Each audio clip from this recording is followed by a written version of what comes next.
আমি বিপ্লব, হ্যাংলা পেটুক বিপ্লব। আজ চলে এসেছি হুগলির গাংপুরে রাবড়ি পাড়াতে, রাবড়ি গ্রামে। এই রাবড়ি গ্রামের 25 থেকে 30টি এবং তারও বেশি বাড়িতে তৈরি হয় রাবড়ি। বাঙালির শেষ পাতে মিষ্টি যাতে 16 আনা পূর্ণ হয়, সেই রাবড়ি গ্রামে এসেছি। আর সেই রাবড়ি গ্রামে কিভাবে তারা রাবড়ি তৈরি করে, কত সুন্দর তার পদ্ধতি, তাই তুলে ধরবো আপনাদের কাছে। রাবড়ি গ্রাম হচ্ছে হুগলির গাংপুরে। আর এই গাংপুরের বিখ্যাত রাবড়ি সারা পশ্চিমবাংলা নয়, পশ্চিমবাংলার বাইরে পর্যন্ত, এমনকি আন্তর্জাতিক স্তরেও এক্সপোর্ট হচ্ছে। কিন্তু রাবড়ি কিভাবে তৈরি করে আর তার স্বাদ এত কেন, সেটা জানতে নিশ্চয়ই ইচ্ছা করছে। আসলে আমি হ্যাংলা পেটুক বিপ্লব সব সময়ই আপনাদের চিন্তা করি একটু ভালো খাবারের ঠিকানা দিতে। 80-র দশকে যারা এই গ্রামে এসে সূচনা করেছিল এই রাবড়ির, তাদেরই বংশোদ্ভূত আমি পতিত পাবন বালতির বাড়িতে এসেছি, যেখানে রাবড়ি তৈরি হচ্ছে কয়েক দশক ধরে।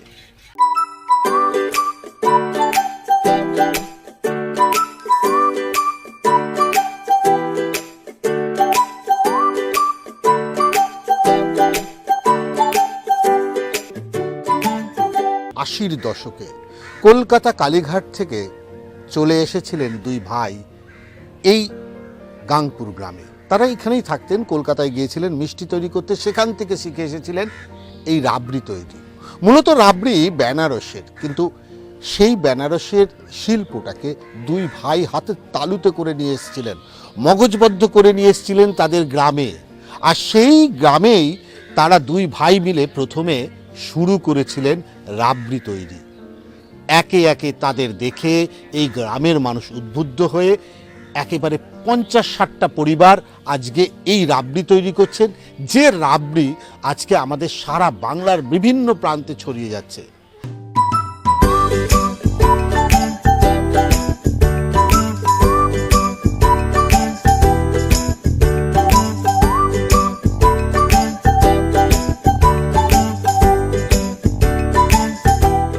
এই গ্রাম ঘুরলেই প্রায় 50টা কেন 60টা বাড়িতে পাওয়া যাবে যেখানে সব সময় জ্বলছে চুলা অর্থাৎ উনুন, আর সেখানে প্রতিনিয়ত দুধ গরম হচ্ছে।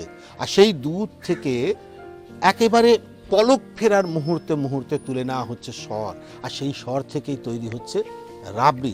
সবচেয়ে বড় কথা, যারা এই রাবড়ি তৈরি করছে তাদের বাড়িঘর কিন্তু খুব একটা বিশাল কিছু নয়। আমরা সেই রকমটাই কিন্তু দেখলাম।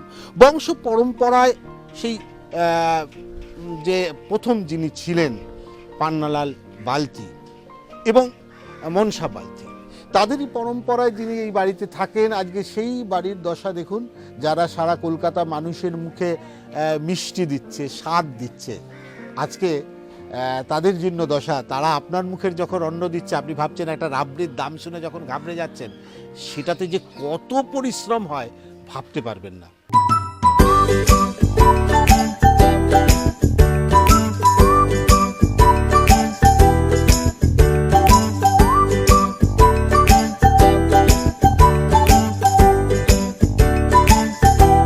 কবে শুরু করেছিলেন এই রাবড়ি তৈরিটা? মোটামুটি 25 বছর আগে। 25 বছর আগে। অন্য কাজ না করে কেন এইটা শুরু করেছিলেন? এটা দিয়ে জীবিকা নির্ভর, একটু রোজগার বেশি করার জন্য। এই রাবড়ি তৈরি করার পদ্ধতিটা কি?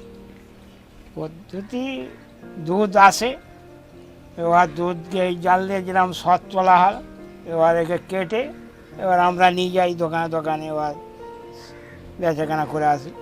বংশ পরম্পরায় চলছে। এসছেন আরেকটা পরিবার থেকে, তিনি তৈরি করছেন রাবড়ি। এত সুস্বাদু খাবার তৈরি করছেন যে মানুষটা, তার সঙ্গে একটু আলোচনা করার দরকার আছে। আচ্ছা দিদি ভাই, খুব জানতে ইচ্ছা করছে, কত বছর আগে এই বাড়িতে এসেছিলেন?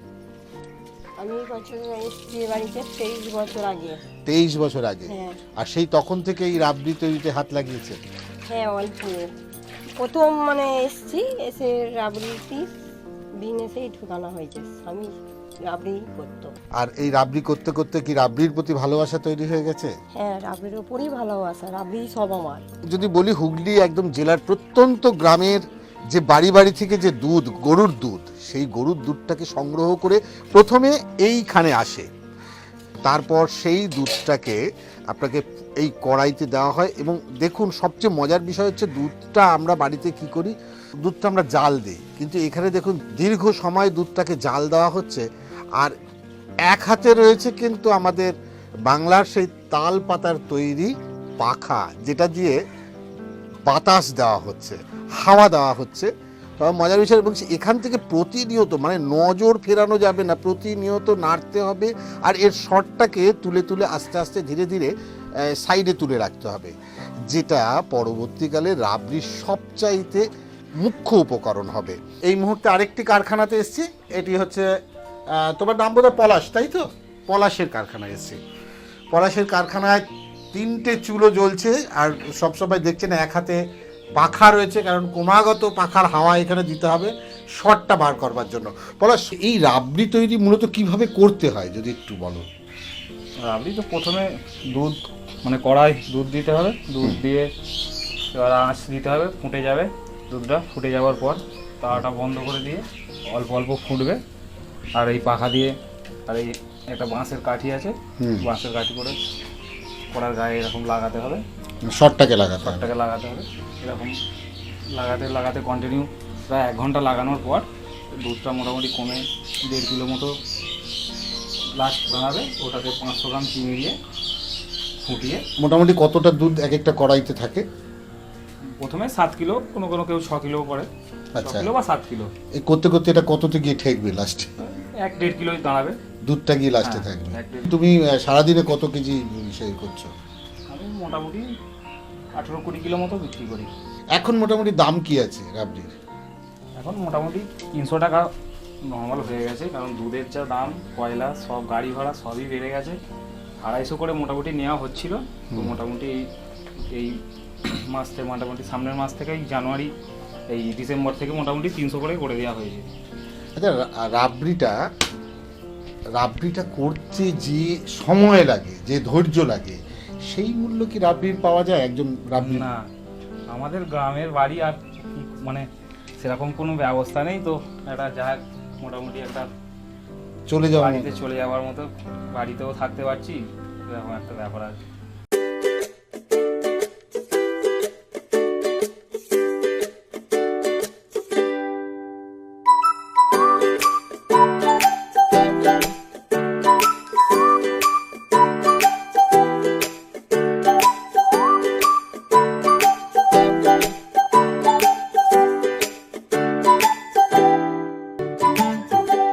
সত্যি কথা বলতে আমি জানি আপনাদের খুব লোভ হচ্ছে, কিন্তু কিছু করার নেই। বিশ্বাস করুন, আমি বড় অসহায়। কারণ এই হ্যাংলা পেটুক বিপ্লব, এই হ্যাংলামোটা করবে না, এটা হয় না। মানে আমি খাওয়ার আগেই আমার জল আসছে। বিশ্বাস করুন, আপনারা কিন্তু একদম নজর দেবেন না। আমি কথা দিচ্ছি, আমি দাদা ভাইয়ের নাম্বার দিয়ে দেবো। আপনাদের যদি রাবড়ি খেতে ইচ্ছা করে, যারা ব্যারাকপুরের দিকে থাকেন, দাদা ভাইয়ের সঙ্গে যোগাযোগ করে নেবেন। একদম বলছি, একদম মানে কি বলবো, আসল সুন্দর সুস্বাদু রাবড়ি পাবেন। আমি একটু খেয়ে দেখি। হ্যাঁ,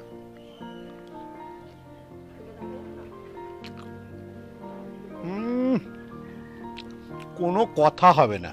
দুধের স্বর পর পর জাল দিয়ে তারপরে তৈরি হচ্ছে এই রাবড়ি। আপনাকে বলে রাখি, কলকাতায়, ব্যারাকপুরে অনেকেই রাবড়ি করেন, কিন্তু তারা কিন্তু যখন নিজস্ব রাবড়ি খেতে হয়, তখন এই পতিত পাবন বাবুর কিন্তু রাবড়ি তারা বলে দেয়, এই আমার মেয়ের বাড়ি যাবো, একটু রাবড়ি নিয়ে এসো। তো সুতরাং আপনাদেরও বলে রাখি, যখনই দরকার পড়বে একটা কল করবেন পতিত পাবন বাবুকে, আর রাবড়ি পৌঁছে যাবে আপনার ঘরে। তাহলে আরেকবার